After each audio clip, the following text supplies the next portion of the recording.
My family was fortunate enough not to be personally affected, but a lot of my friends here at Marist and their families were affected. Good question. Me and my family were affected by Hurricane Sandy.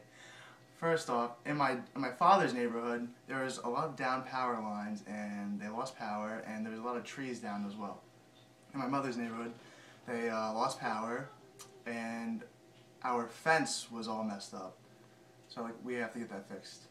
My house was a shore house, so it wasn't my permanent home, but a lot of people lost their permanent home.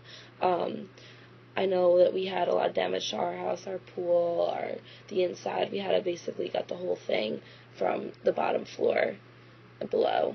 I know a lot of people lost boats, even family members who drowned in the storm. I wasn't really affected, but at home my family lost power in our house for about 2 to 3 weeks, and they had to move to a hotel for that amount of time. It was really difficult for them to get to work because a lot of trees were down, and to initially get to the hotel they needed to get a rental car, and because we couldn't get out of our driveway because there was power lines right in front of it. So it was just really hard to get to work and do daily activities like grocery shopping and things like that. Imagine there's no heaven. I've donated blood to the American Red Cross a couple times, which I think went towards that, and my family made a donation during the Hurricane Sandy relief concert that was on TV. My dad donated money to his hometown in Long Island because he thought money would be the most beneficial thing, so they could put it to whatever would be most helpful to them, like building their new house or starting a new wardrobe, things like that. Yes, I have done a lot to help the Hurricane Sandy Relief Fund.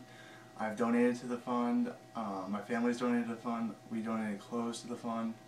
I even helped one of my uncles who has property down the shore. I helped him one day just fix up the property, and I also helped his neighbors as well to fix up their properties too. I have done things to help. One of the things I've done is bought t-shirts and sweatpants and sweatshirts, and the money goes straight to the foundation that's giving money to help rebuild the shore. Imagine all the people.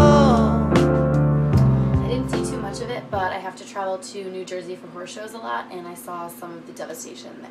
I have seen the damage in person. It's really sad, and it's actually better than what it was, but it's still really bad, and it happened over 4 or 5 months ago.